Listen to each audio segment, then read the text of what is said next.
natureza. Polêmico, como sempre, claro, mas nunca vai abandonar os seus desafios e os seus objetivos. Isso está na natureza dele, do signo de Áries. Olha, ele tem um currículo longo, extenso, né? Ele é bacharel em Direito, é advogado, formado e tem 3 pós-graduações. Dentre elas, uma em Direito Constitucional. Hoje eu converso com Éder Moraes. Éder, seja bem-vindo aqui ao Opinião Entrevista.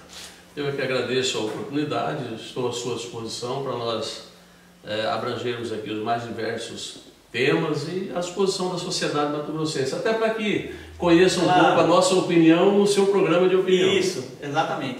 Olha, eu vou começar por um problema crônico, né? Eu considero crônico por conta que não é só deste governo que está aí, do táxi, as dificuldades de se pagar o RGA, né? O impasse do FETAB 2, que é um dinheiro imprescindível para o Estado, são 450 milhões, né? Se você fosse secretário hoje, como você foi secretário-chefe da Casa Civil e que conhece relativamente bem a área de finanças, a área de economia, tem essa boa formação nisso, isso é notório, né?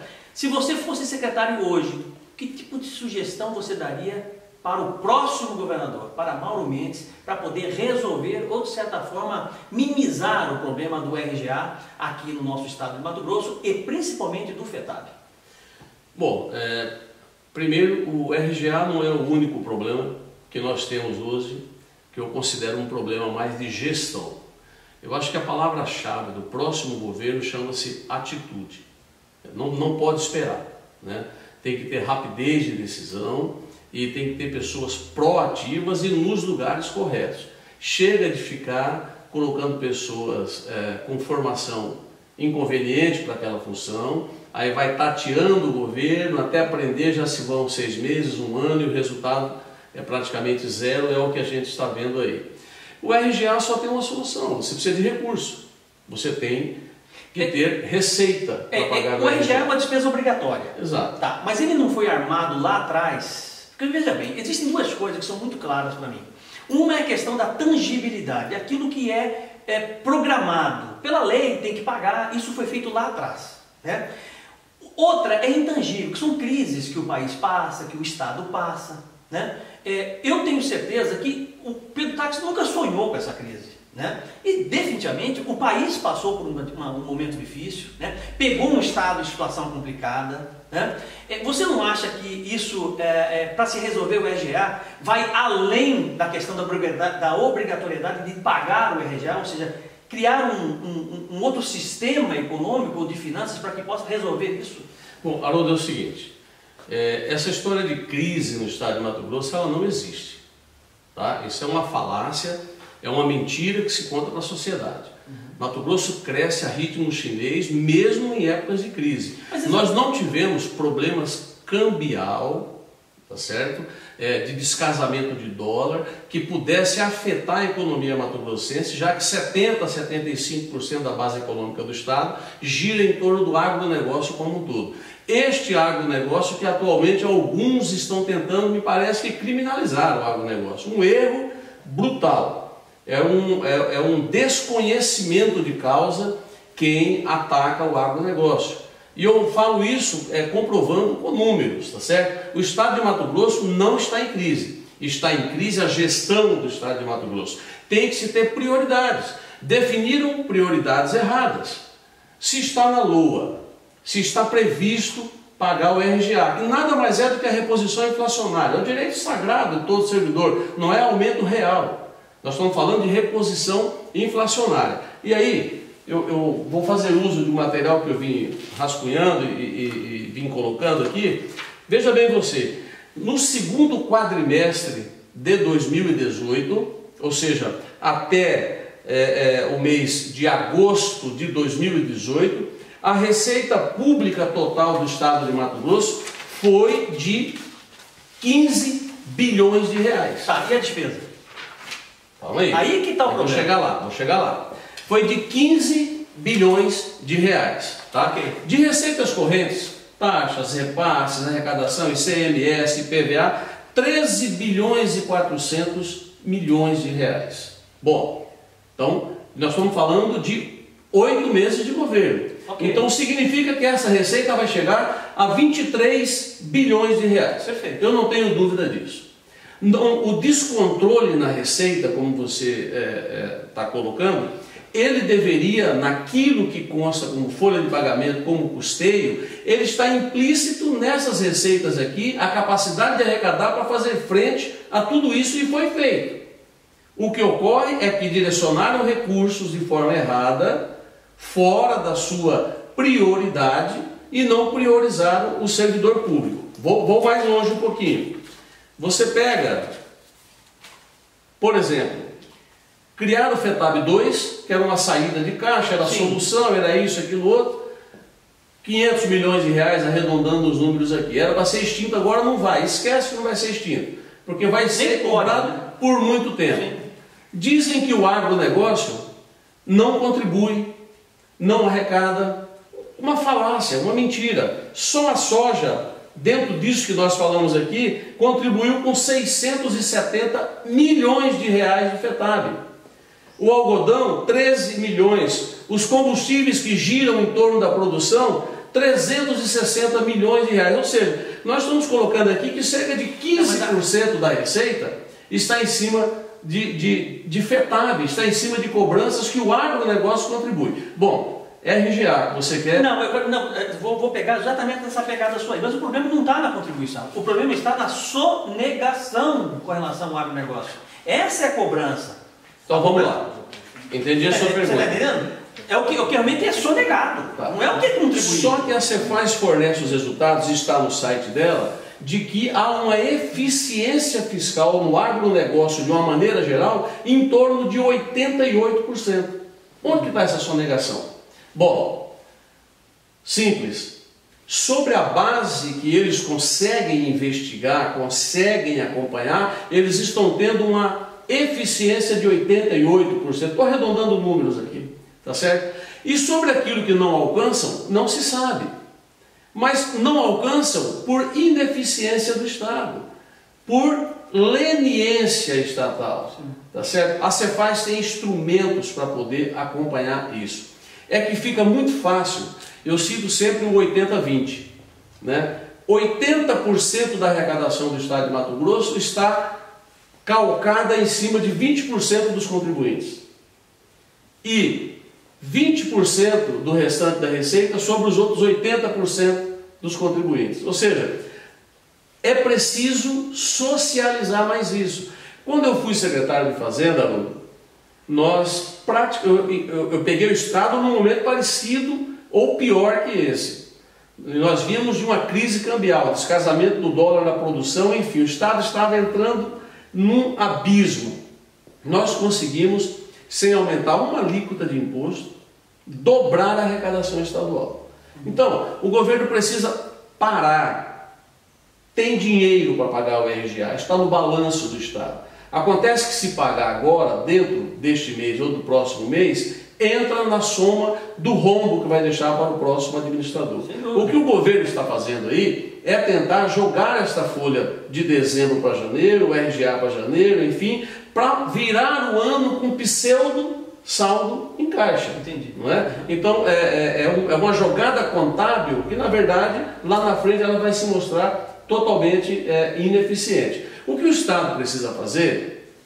Diminuir a máquina pública. Ponto. Isto é questão sine qua non. Tá. Falando em diminuição de máquina pública, você sabe que Mauro Mendes montou uma equipe de transição. Eu quero saber qual que é a sua avaliação com relação a essa equipe de transição do Mauro Mendes. E o Pivetta, que é vice-governador, já disse o seguinte: olha, dá para cortar até 50% dos comissionados para diminuir a máquina pública. Isso é possível para você que viveu isso aí, vivenciou isso? Ou isso aí é um jogo de palavras, é coisa de mágico? Eu acho um pouco temerário afirmar que é possível cortar 50%. Mas se ele está imbuído desse espírito e tiver autonomia para tal e apontar as saídas para isso, sem prejudicar o serviço aos cidadãos, que é a prestação que o Estado precisa entregar aos seus jurisdicionados, eu vejo com bons olhos. Eu sou favorável ao Estado mínimo, mas o Estado mínimo enquanto tamanho, enquanto despesas, o Estado mínimo enquanto máquina pública, mas o Estado máximo na entrega da prestação de serviço ao cidadão. O que este governo tem que fazer, Haroldo, é muito simples. Eu vim anotando aqui e vou colocar. Primeiro, não tem mágica para fazer dinheiro. Não vai conseguir em 60 dias uma revolução na arrecadação que tape o buraco de 1 bilhão, 2 bilhões, 3 bilhões, já se fala em 4 bilhões, ninguém sabe o tamanho exato disso. Então não tem como. É necessário, primeiramente, que o governo que está assumindo crie uma equipe profissionalizada, especializada em estruturação de operações financeiras. O mundo mudou, o Brasil mudou, o Estado mudou, as coisas mudaram. Quem tinha uma produtora e usava uma câmera VHS não sei das quantas, hoje para ter uma produtora tem que usar uma digital não sei das quantas, que eu não domino isso. Quem tinha um veículo com injeção a gasolina, não sei o que e tudo mais, hoje anda com veículos aí de última geração. Tudo se moderniza, tudo muda. Fórmula 1, antes você tinha veículos andando a 300 km por hora, mas com a mecânica totalmente obsoleta com relação às de hoje. A mesma coisa é a máquina estatal. Então, este filão de que você precisa multiplicar o dinheiro no momento de crise tem que ser adotado. Você tem infectado, eu já sugeri isso, por covardia, por medo, por inveja. Não levaram a ideia à frente sabendo que a ideia é a saída do Estado de Mato Grosso. Você pode captar até 10 bilhões de reais. Ah, mas você vai endividar o Estado. Meu Deus do céu! Dívida tem a ver em relação com o que você arrecada e com prazo para pagar. Eu não conheço uma grande potência mundial, privada que seja ou estatal, não conheço uma que não tenha alavancado o seu crescimento em cima de capital de terceiros.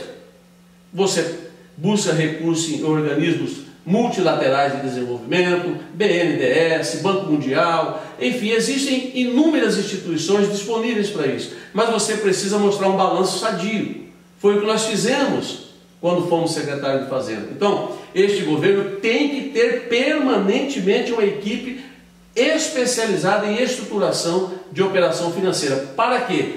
Para colocar dinheiro em caixa oriundo dessas captações e que ele não vá para o custeio da máquina. Ele tem que ir exclusivamente para o desenvolvimento, ou seja, pavimentações, construções, então, obras. As despesas discricionárias. Exatamente. Né? Porque isso vai gerar emprego, faz girar a máquina, retroalimenta o caixa do Estado com impostos e a máquina gira, o dinheiro circula e o Estado vai saindo da crise. Com isso que você criou de recursos aqui, você paga a parcela anual com o pé nas costas. Não precisa implementar imposto, então. Não precisa... Não há necessidade nenhuma. Eu estou falando só de uma primeira medida que é necessária. Certo? A segunda, e talvez a mais importante, que tem que ter, abre aspas, tem que ter culhão, governador Mauro Mendes, para tomar essa decisão. Porque eu preparei a Secretaria de Fazenda para tomar essa decisão que eu vou lhe dizer agora. E o governador que assumiu à época me tirou da Secretaria de Fazenda e não teve culhão para fazer o que eu estava planejado para fazer na Secretaria. Mudar o regime tributário do Estado.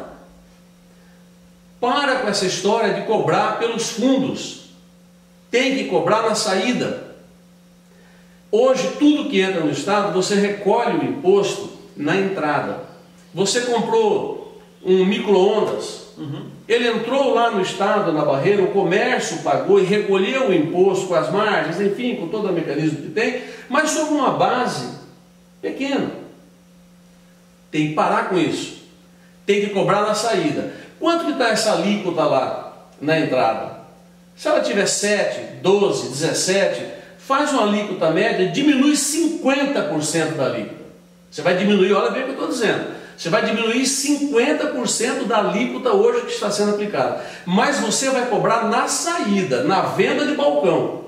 Aí faz jus você pedir ao contribuinte que exija a nota fiscal. Porque com os cruzamentos delas, enfim, sim, a Cefaz tem o aparato necessário para olhar, para ver, para enxergar tudo isso. Mudar o regime tributário é a condição sine qua non para salvar o Estado de Mato Grosso.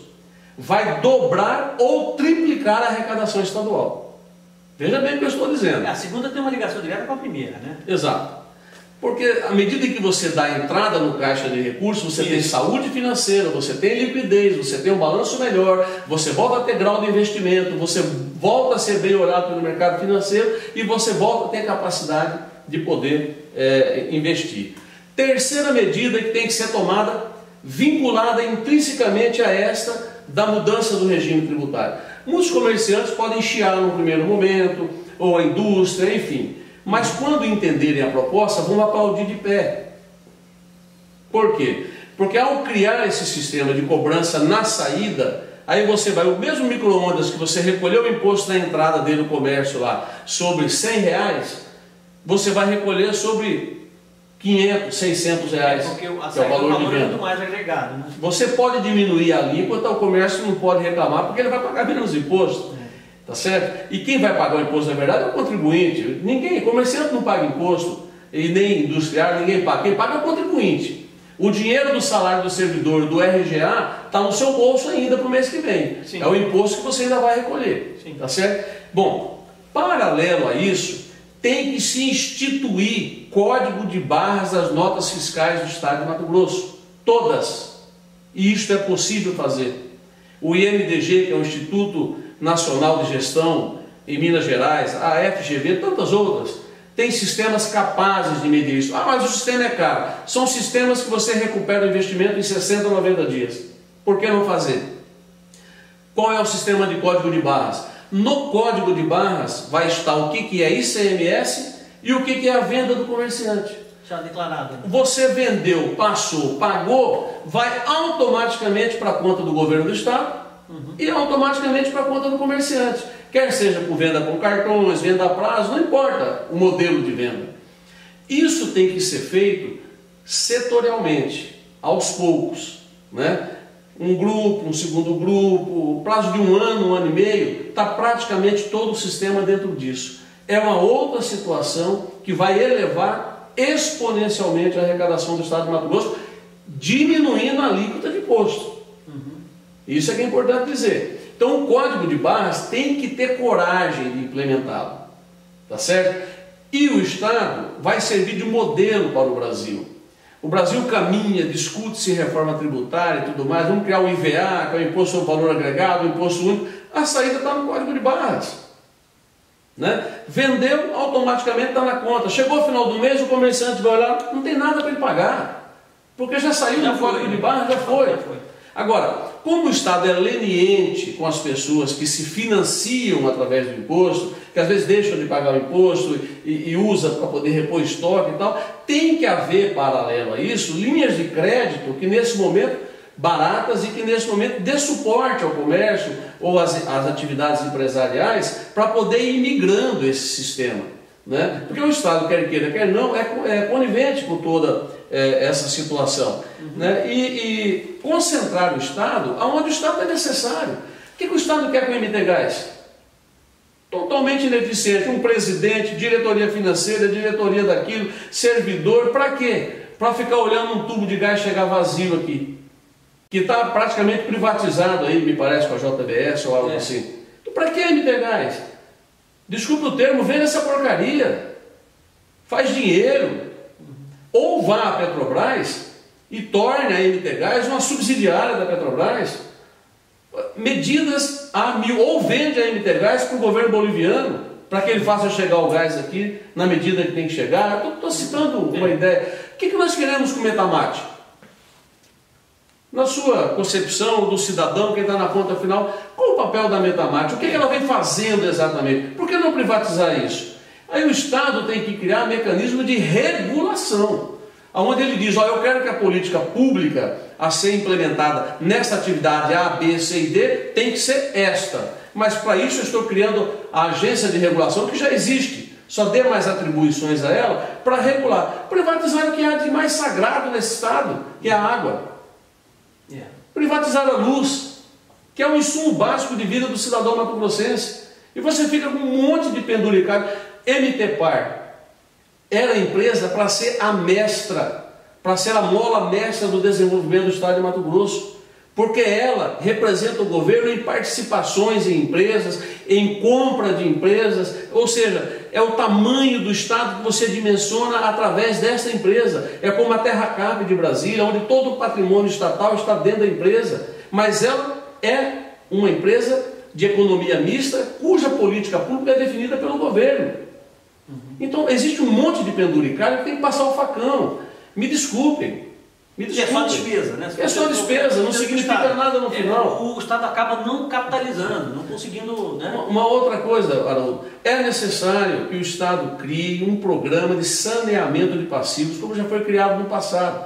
Deturparam um pouco isso, mas o sistema bem feito, bem gerido, traz o Ministério Público para dentro, traz a Controladoria Geral para dentro, traz o que tiver que trazer para dentro de fiscalização, mas crie um programa de saneamento. Não é possível que você fique devendo 10 mil de impostos, passado 2 anos você receba uma cobrança na sua casa, está em 60 mil, muito mais. Aí você vai olhar, o valor base é 10 mil, 30 mil é de multa acessória. Aí que não dá conta de pagar. 10 mil, eu não sei. Fica numa situação complicada. Aí veio o governo criticar juros de cartão de crédito. Ele faz pior com as multas tributárias, com o sistema tributário. Então vamos botar a bola no chão, né, e fazer um sistema de recuperação fiscal que o cidadão consiga pagar. Né? Exclua, não adianta você chegar, se você pagar à vista, é 0 de multa, é 0 disso. Se o cidadão não está podendo pagar, como que ele vai pagar isso? Não tem jeito. Então, você aplica... Facilitar o pagamento. Você aplica o quê? A Selic, o IPCA, o INPC, o índice que seja, para a correção do dinheiro que o Estado não pode perder sobre o principal que lhe é devido, essa dívida cai para 30% do valor que está chegando hoje para o cidadão pagar. E o cidadão vai pagar, se chegar dessa forma. Se facilitar ele paga. O problema é que ele simplesmente o Estado é máximo e não dá condição nenhuma dele pagar. Ou a condição que dá é simplesmente inviável. É feito hoje o sistema para colocar pau na estrada, tá certo? Para colocar, como se diz, entulho nos trilhos, como fizeram com o VLT, para não sair o VLT. O VLT, estou entrando já nesse assunto aqui, é a coisa mais esdrúxula do ponto de vista de gestão de quem está no governo atual. Aí eu não estou entendendo, mas essa foi uma decisão do governo em que você era secretário. Exatamente. Esdrúxula por quê? Porque não deram continuidade. E eu te justifico. Para com essa história de PPP para a VLT. Tem que ser bancado 100% com recurso público. Existe recurso da Secretaria da Cidade, no Ministério da Cidade, me desculpe, em ministérios em Brasília, exclusivo para esse tipo de atividade. O mundo inteiro está partindo para a energia limpa. Ou seja, São Paulo, por exemplo, quer até 2030 zerar a frota de ônibus a diesel, a combustível fósseis. É tudo elétrico. E nós aqui, que somos ditos o Estado verde, a cidade verde, a terra do agronegócio, queremos criar BRT, que já está com a caixa saturada, um discurso torto. BRT já fizeram, está aí, está funcionando. Então por que não deu certo o VLT? Não deu certo o VLT porque, aí eu estou dizendo a opinião pessoal minha e política, tá certo? Era dar louros a um grupo político, porque o VLT funcionando, a sociedade vai aplaudir quem iniciou tudo isso. Então é uma coisa de birra, sabe os guri birrento, que não quer continuar porque foi o outro que começou e não sei o quê. Isso não é política de estadista, isso não é política desenvolvimentista. Tem que ser feito com 100% de recurso público. E este recurso público será retornado na linha do tempo. Mas aonde? Sem a necessidade. Não tem dinheiro para pagar servidor, não arrumar dinheiro para governo federal. O governo federal autorizou através dos seus ministérios que se fizesse o VLT. A autorização veio de lá. Foi pedido e deram. E garantiram os recursos. Se tem que completar mais 800, 700 milhões, o que quer que seja, complete. Complete. Porque você está dando ao cidadão qualidade de ir e vir. Pontualidade nos compromissos, recuperar os estacionamentos que precisa ao longo do trecho do VLT. A obra mais complicada do VLT é o reforço do canal da Prainha, está pronto. Agora você vir com monoblocos, em 6 meses conclui essa porcaria. E fica esse discurso, quando você não quer fazer as coisas, você joga dentro do judiciário, não que o judiciário não queira fazer, não é isso, porque você judicializa a questão, e aí você tem 200 instrumentos então, para poder roubar. Errou feio, e vai ser a mancha que ele vai levar para a vida dele, não ter andado um trilho sequer do VLT. E o VLT, se não sair agora, futuramente vai sair, porque é o veículo do futuro. Veja bem, montando com 100% do capital público, com dinheiro do governo federal, por que nós temos 3 senadores? Por que nós temos 8 deputados federais que não conseguem brigar por recursos para transporte público de massa, para atender 400, 500 mil usuários? E não tem condições de 3 senadores que têm peso equivalente dentro do Senado a qualquer outro senador da República? E os 8 federais, quer queira, quer não, também têm suas influências? Por que não brigamos? Por que não vamos para cima? O momento é esse. O momento é esse. Bom, por que eu digo isso? Porque o capital público ele não tem a necessidade do retorno do capital investido. Se você faz uma PPP, quem investiu o dinheiro privado quer o retorno do capital. Isso vai refletir na tarifa. Se nós fizermos 100% com o capital público, nós vamos ter a despesa de manutenção, que já está com 1,5 milhão por mês aí de despesa. Exato, e do consumo de energia elétrica. O governo incentiva a energia elétrica e tira o ICMS, você já economizou 27%. Tá certo? E o que você arrecada do usuário pode se cobrar hoje, eu falo sem medo de errar, a tarifa menor do que a tarifa do ônibus do transporte coletivo. Tá certo? Terá recurso suficiente para manter e sobrará recursos para se colocar dentro de uma agência metropolitana de desenvolvimento, dentro de uma companhia metropolitana de trânsito que possa cuidar disso efetivamente. Então o governo tem que se debruçar em cima e fazer. Entendi. Você, todo mundo sabe, nós acompanhamos, né? Enfim, virou manchete em todos os jornais e site, enfim, você foi acusado de uma série de coisas, né?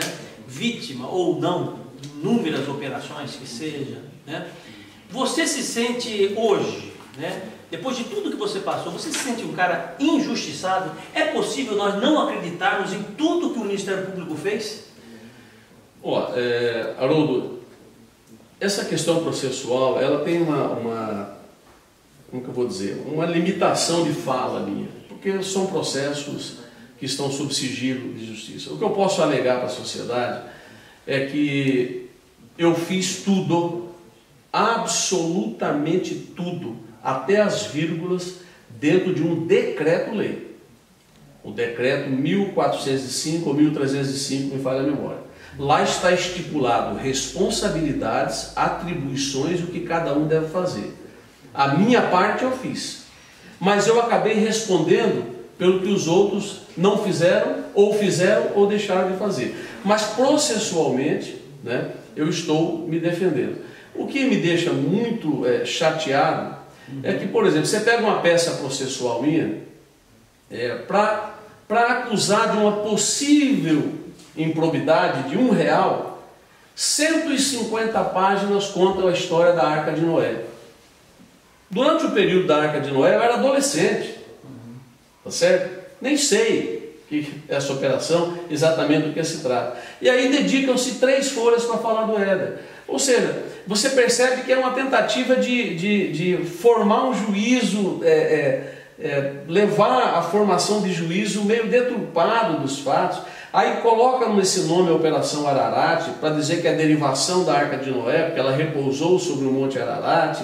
E uma coisa não tem nada a ver com a outra. Pelo menos no que tange aquilo que eu respondo, absolutamente nada a ver uma coisa com a outra. Não conheço, nunca conversei, nunca falei com o João Arcanjo Ribeiro. Desejo a ele a melhor sorte do mundo, né? Uma pessoa que, com todos os problemas que teve, merece um relativo reconhecimento, né? Suportou tudo isso calado, tá certo? E já pagou, né? E pagou a pena dele, e cumpriu, então parabéns para ele, tá certo? Se é verdade o que dizem dele ou não, é o problema dele, eu não tenho nada a ver com isso. Então, eu entendo, eu não vou criticar a Operação Ararat, mas eu quero dizer uma coisa para você. É importante isso para a sociedade ter o seu juízo bem formado. Esta operação nasceu às vésperas de uma eleição. E você presta atenção em quem são os acusados. São todos potenciais candidatos a cargos majoritários. Tá certo? Então, assim, é uma coisa que que chama a atenção um pouco. Mas eu não quero criticar a Operação Araraque porque eu estou me defendendo dela dentro do devido processo legal. E as argumentações da nossa defesa são robustas, são consistentes, são convincentes, e eu tenho certeza que isso chegará a bom termo, mais dia menos dia. Uhum. Olha, Silval Barbosa se arrependeu, né? Silval Barbosa até se converteu, né?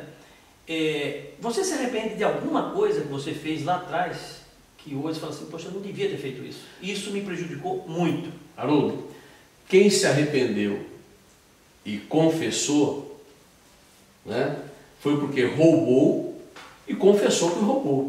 Ele fala a verdade na delação? Eu acredito que em alguns pontos sim e em outros não, né? Uhum. A fala com relação à minha pessoa, em juízo eu já pedi, já coloquei, prove. Ninguém consegue provar nada porque não existiu. Mas muitos pediram. Porque não existiu. O que aconteceu? Meteram ali um monte de imagens fortes e essas imagens fortes contaminou toda a delação no sentido de formar um juízo geral sobre tudo. Não é isso? Mas eu não quero entrar nesse detalhe, porque eu já disse em juízo, fora dele e na imprensa. Eu acredito que Silval montou uma cleptocracia para poder assumir o Estado. Assumir o Estado imbuído do espírito de tirar proveito dele da forma não lícita ou da forma não correta, tanto é que ele é réu confesso e confessou os crimes dele. O que eu digo em juízo é a verdade que está sendo dita em juízo. Cabe ao juízo avaliar, analisar e sentenciar. Claro. Éder, o Opinião Entrevistas tem o patrocínio da Florença Imóveis Planejados, Cozinhas Planejadas e da Pompeia Marmoraria. Vamos dar uma olhadinha no VT.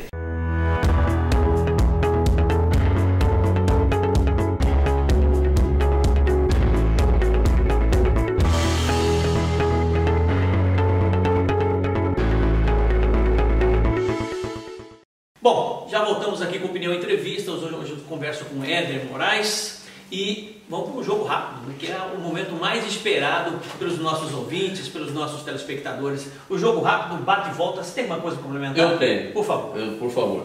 É só da questão do agronegócio, eu não sou advogado do agronegócio, mas fui secretário de Fazenda e sou formado também em gestão de agronegócio. Tenho esta formação, tá certo? Então você veja bem, citam muito o Mato Grosso do Sul como exemplo. O Mato Grosso do Sul está cobrando, o Mato Grosso do Sul está isso. Então vamos lá. A renda per capita do Mato Grosso é de R$ 32.895 por pessoa, considerando o PIB relativo a 2015, que foi a última medição. O PIB em 2015 do Mato Grosso era de 107 bilhões de reais. Deve estar beirando 150, 160 bilhões hoje, né? Mato Grosso do Sul é 83 bilhões de reais. Bom, PIB reflete políticas públicas de desenvolvimento. Então, é um indicador que nós temos que avaliar. É importante. Segundo ponto, todos os estados brasileiros, aqui é um dado importantíssimo, importantíssimo. FPE, IOF, IPI, exportação, Fundeb, FEX, enfim, CID, tudo. Mato Grosso é o 20º estado da federação em repasses. Por quê? Porque tudo isso é devolvido com base naquilo que você produz internamente. Né? Você gerou ICMS, recolheu IPI, vários outros impostos, depois volta na forma do FPE com as alíquotas de cada estado. Mato Grosso é o 20º da federação com dados agora de 2018. Mato Grosso do Sul é o último estado da federação. Então, mais um dado para avaliar se a política tributária e econômica lá está correta. Mais um dado, bem rápido. As transferências constitucionais per capita, por pessoa, vamos dizer assim, no estado de Mato Grosso, até agosto de 2018, foi de 2 bilhões 249 milhões, o que equivale a R$ 672 reais por pessoa, 3 milhões de habitantes. Sim. Né? Mato Grosso, 12º Mato Grosso. Mato Grosso do Sul é o 16º, com 1 bilhão 438 milhões 530 por pessoa. Mais um índice que mostra que a nossa política precisa ser aperfeiçoada e não atacada. Não dê tiro no pé. Existe até a possibilidade de se fazer um modelo semelhante ao que se faz em Mato Grosso do Sul com relação ao agronegócio. Que poderia ser um erro. Eu já estou dizendo aqui antecipadamente. É um erro fazer isso neste momento, tá certo? Diminua a máquina pública, monte uma equipe para captar bons recursos, muda o regime tributário para cobrança na saída e não na entrada, cria o código de barras para apurar como se arrecada o comércio, enfim, o contribuinte e o que é realmente do empresário. Está resolvida a situação de Mato Grosso. Tá aí. Você achou que ia ser fácil essa entrevista, né? Pergunta, responde. Essa é a parte mais difícil. Porque a gente vai conhecer um pouquinho mais, não do Éder Moraes, ex-secretário, direito, né, formado em direito, 3 pós-graduações. O nosso ouvinte, o nosso telespectador, o internauta vai conhecer um pouquinho mais do Éder Moraes, pai, família, né? Então vamos para o jogo rápido. Família para você, Éder. É tudo, é minha base, minha esposa e meus filhos, é tudo. Né? A palavra se resume em absolutamente tudo, porque nos momentos mais difíceis, inclusive o momento que atravesso, a âncora que nós temos para nos agarrar, né, para nos segurar, é a mão da esposa, dos filhos, do menor de 14 anos, a maior que já está com 27, a doutora Monize, médica, pediatra, o meu filho Éder Júnior, que é jogador de futebol, está jogando no Oeste de Barueri, há uma possibilidade de vir jogar num clube agora, a gente está tratando disso, e ao meu pequeno que com 14 anos está tendo aula de Direito, desde já. Aula particular de Direito, que eu quero tornar um dos melhores juristas do Brasil, e ele está interessado, está estudando para isso.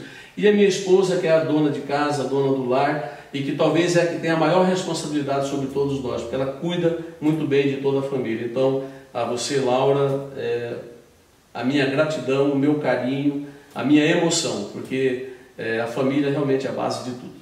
Religião. Religião, eu tenho uma formação evangélica, né, até os 22, 23 anos, depois me afastei um pouco.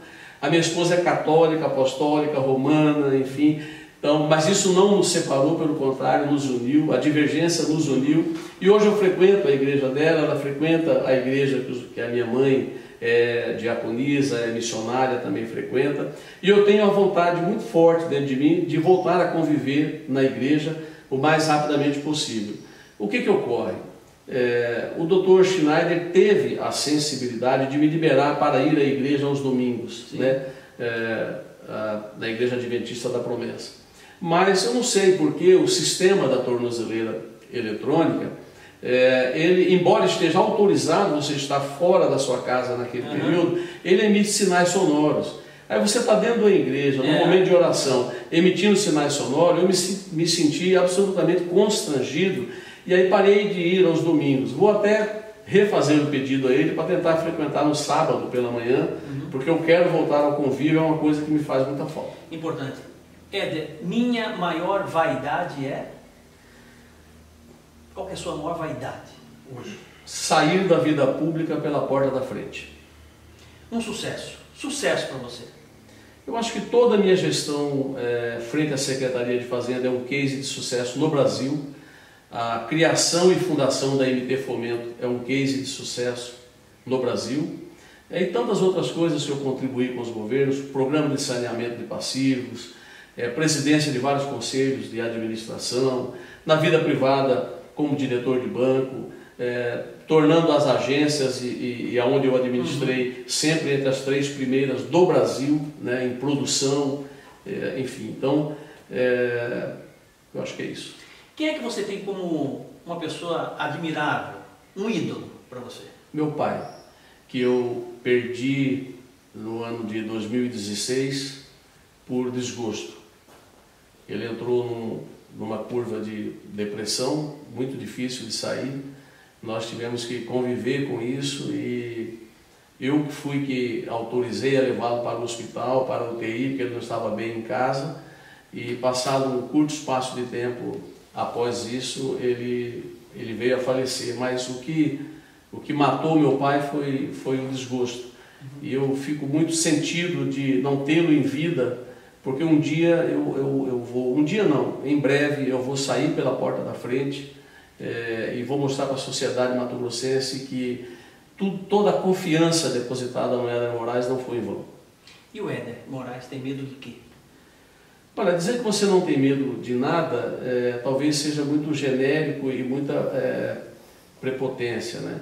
Eu costumava dizer, quando estava na labuta e na luta, que a minha zona de conforto é o campo de guerra.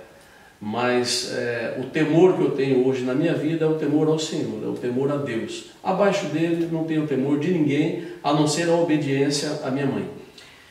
Um sonho. Governar Mato Grosso. Olha aí. E eu acho que é possível. A vida é uma roda gigante. Uma hora você está em cima, uma hora você está no meio, outra hora você está embaixo. E a história, ela é fundamental. Ela vai narrar os fatos como eles são.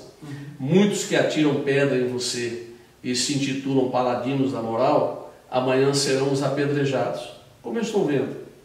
Eu pedi a Deus que todos aqueles que me fizeram mal, que Deus pesasse a sua mão sobre eles e mostrasse que fazer o mal, por fazer o mal, não é o melhor caminho. E eu tenho assistido aí a providência divina sendo tomada nas mais diversas situações. Pelo grau de imperfeição do ser humano. Exatamente. Né? Qual que é você considera como o seu maior defeito? Você fala assim, realmente isso eu preciso trabalhar. Olha, eu acho que eu preciso trabalhar um pouco a impaciência, né, pelo resultado. Eu acho que o Estado, enquanto não implementar a quinta medida que eu não falei, que é a eficiência e a eficácia, não adianta nós aplicarmos 12% da saúde, 25% da educação. Eu tive eficiência, eu apliquei. Sim. Mas e a eficácia? O resultado da saúde na ponta final está legal? O resultado da educação na ponta final está legal? Se o Estado não tiver como medir isso e não criar mecanismo próprio para medir isso, nós vamos continuar com uma nave sem comandante, né? A deriva. Então, eu penso que a eficiência e a eficácia são fundamentais para você ter sucesso em qualquer empreitada. E meu maior defeito é a impaciência, é a cobrança de resultado pelo máximo de perfeccionismo possível. Infelizmente, eu tenho esse defeito. E o Éder por Éder Moraes? Uma pessoa que sofreu muito na vida, vivi os dois lados da moeda, venho de uma origem bastante humilde, morei em Palafitas, em Ji-Paraná, Rondônia. Para chegar na minha casa eu tinha que atravessar pinguelas, às vezes caía na água, ficava chorando porque não conseguia alcançar para subir. Já sofri muito, né? Meu pai era motorista de ônibus da antiga Nova Era. Nova Era. Ainda aqui. Depois se tornou motorista da Sanemate, se aposentou como motorista da Sanemate, um homem digno, trabalhador. A minha mãe sempre nos caminhos da igreja, missionária da Igreja Adventista, fundadora da Igreja Adventista da Promessa em Mato Grosso. Enfim, então, toda essa formação, e depois experimentei o poder de muito perto, de tomar decisões sem consultar, às vezes, quem precisava consultar, porque eu sabia que seriam endossadas, né? Quando houve aquele incêndio em Marcelândia, que pegou fogo na cidade e tudo mais, eu era o chefe da Casa Civil. Eu tomei as providências em questão de 10, 15 minutos, enfim, tudo que era necessário fazer, decreto emergencial, o que você pensar, e aí eu liguei para acordar o governador do estado. O governador está acontecendo, mas já fiz isso. Casa Civil, o papel do secretário da Casa Civil não é estar fazendo articulação com a Assembleia, com o Poder, isso aí é uma consequência. A Casa Civil tem que ser um órgão que gestiona a coisa pública. Ali é o núcleo onde você tem que cobrar o secretário, você fala pelo governador, tá certo? Então você tem que ter um mecanismo de acompanhamento e produção da Cefaz, da área de infraestrutura, da educação, da segurança, e você cobrar com postura. Se o secretário não está gostando, o problema é dele, isso aconteceu comigo, tá certo? Então assim, eu acho que a gente precisa de atitude nesse momento, para as coisas poderem realmente funcionar. Olha, eu quero agradecer a sua presença, Éder, porque você prontamente me atendeu, né? Eu solicitei essa entrevista com você para conversar sobre uma série de coisas. Eu já disse, inclusive, nos programas que eu apresento, que eu considero uma das pessoas mais inteligentes do Estado e conhecedor da área de finanças e da área de economia, né? Independente da situação que você está passando hoje, o que você já passou e está no direito de defesa, vai se defender e certamente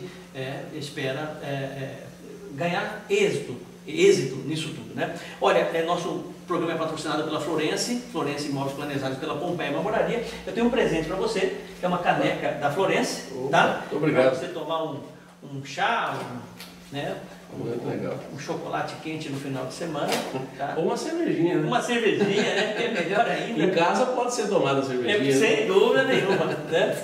Tá? Então, muito obrigado mais uma vez a sua presença aqui no Opinião Entrevistas. Eu é que agradeço. Eu não sei se você vai poder usar isso depois, mas enfim, é necessário, para encerrar, é necessário que se corte gastos onde não é necessário estar na vida pública.